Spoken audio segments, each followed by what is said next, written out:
we rank our teams in 5 categories, from all-time greats to the top, true greats, touch of greatness, edge of greatness, and then the bottom one, blink of greats. And Jamie, do you want to? I'll let you go first, and you can give Steve a bit of time to think where he'd rank them. Jamie, Sure. this side, where do you go?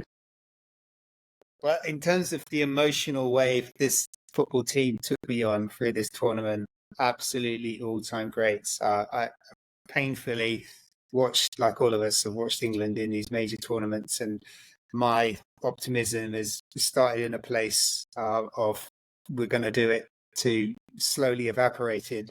But this team changed that, and it kind of gave us an incredible journey, albeit an inevitable ending, losing on penalty kicks to Germany. There's some fantastic moments that I still remember now. I mean, Steve, we do research for these things as you would expect, and my research on this was quite light because I still vividly remember this tournament so well, and I still vividly remember this team so well. It's ingrained in my psyche. It definitely has some legacy attached to it, not necessarily a football legacy, but a political legacy, because Tony Blair definitely jumped on the bandwagon and was able to return Labour to office just a few months after, and 8 or 9 months after this particular tournament finished. And, you know, Chris Waddle and Stuart Pearce, they were able to renegotiate their Pizza Hut contract and get Gareth Southgate on board. So it had a fairly happy ending for Gareth Southgate.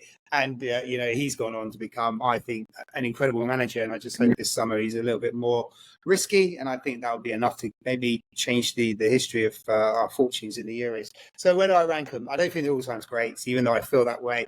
I don't even think I can put them in the second category as true greats because they have come short. It definitely, this is where we start, Graham. It's definitely better than the England 82, which we put in the 4th category, edge greatness. But for me, this is an absolute touch, a master touch of greatness, an incredible 2.5, 3 weeks of watching the nation do us proud, and also feeling proud about the St John's Cross, George's Cross, sorry, which before that point we never saw at football matches. There's always a Union flag, but now you know you can wear the cross with a bit of pride. So I'm going to kick us off, rambling away in the 3rd bracket, soon to be changed, touch of greatness. Well, See what kind of level of greatness. Yeah, I mean, I would go edge of greatness because literally they were on the edge. So, but in terms of the game, the one game, I think that the England-Holland game was greatness.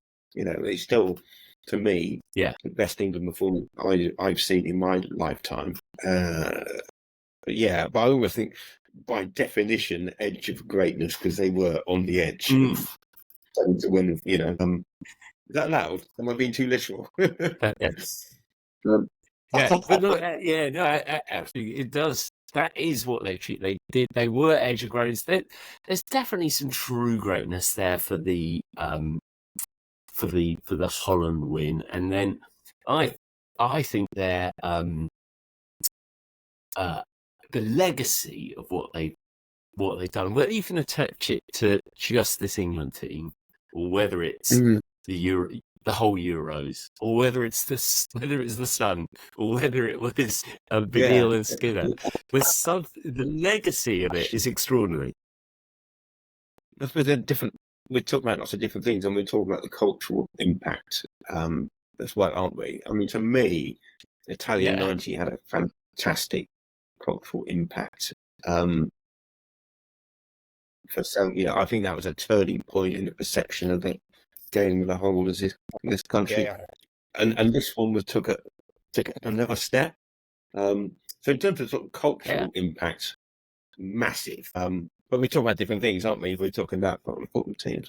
But in that football team, when you break it down, it wasn't, for instance, as strong as the England squad in the early noughties, was it? You know, with your Ferdinands and your Rooneys and et cetera, et cetera. You know, who were the great England players? Well, Shearer, Adams, Gascoigne. But after that, you're talking about good, solid, 50 cap merchants, for want of a better term. But Mm. but not those absolute England legends as players, but as a unit for a period of time. So it changed quite drastically just 2 years later, haven't it? Really, in terms of the makeup of the team. Mm. So that was it was again. I mean, that's down to Venables, isn't it? Making the best of what he had. Anderton was an excellent player. Fans didn't particularly like him, I didn't think, but he was what he was very clever at was one touch for a winger. His one touch playoffs were Venables used to say that he wasn't in the team for his dribbling ability. It's his one touch play, which if you watch him quite often, as he demonstrated, set up Paul Gascoigne's goal in Scotland is that kind of looping angled ball to put Gascoigne into the space. Yeah, and I think a lot of fans, wanted him to beat three players and get to the final and whatever. Well, I tell you the other thing was, I'll tell you who was absolutely. You look at those Gary Neville crosses. There was it's a wonderful cross of the ball. Wonderful cross of the ball, Gary Neville. But apart from that, if I'm not doing them down, there was a team of excellent players, not a team of great players, I don't think. So I do you're right. I think you're right. I think it's caught somewhere between. I do take your point. The turning point, the tournament that put England back on the map was Italian '90. This is a wider story, but I think for the team, glorious. Whilst they touched some really great heights, I think probably the best. Maybe that's what I've just said. They touched some great heights. So maybe we should say England Euro '96 touch of greatness somewhere in the mid. I think. I'm still a bit different. But never mind. Well, yes. When we came up with this concept, we hadn't really fully thought out that touch and edge were very close. They probably mean the same thing. It seems a good idea at the time. I think we might have to rebrand them at some stage.